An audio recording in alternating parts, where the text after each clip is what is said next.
In this video, I want to talk about a very useful setting in Power BI, and it's the setting to automatically expand table and matrix columns. And this setting is called Grow to Fit. Before we had this setting, every time I created a table or a matrix visual where the container was bigger than the information in there, I manually had to drag and drop the column headers, and they never had the same sizing. And I can even remember when I was really measuring the sizing, so it was the same for each of my columns. So that was a lot of work. Now, finally, for as well table as matrix visuals, we have this setting, Grow to Fit, where we can say, please make the column headers grow to fit the visual container. I will show you in Power BI how you can change that setting and what the effect is. We are looking at the year-to-date versus last year information of a profit and loss statement, and you can see here we have some white space. So what we could have done before, or what I would have done before, is I would have increased the sizing like this, and it doesn't look very pretty, or I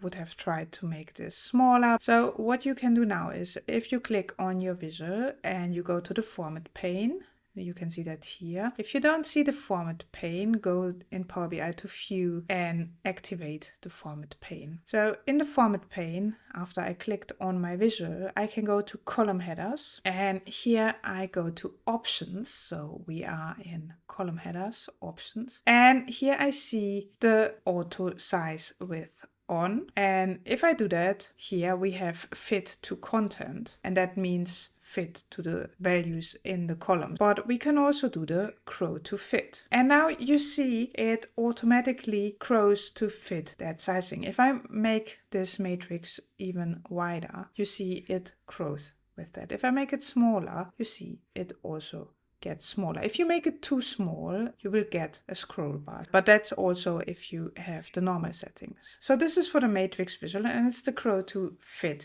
option that we can select. And I said in the introduction, it's the same for the table. If we make a table, we also can say fit content or grow to fit, but at the moment you see my header, they are too big, so I will increase this to show you. So now we have the grow to fit, and this is fit to content. So fit to content, we have the white space here, and grow to fit, it really goes to fit our visual container. So this option really helps us to prevent having all that white space and manually drag and dropping column headers. If you have any questions, let me know, and I will put the official documentation of Microsoft for this in the description of this video.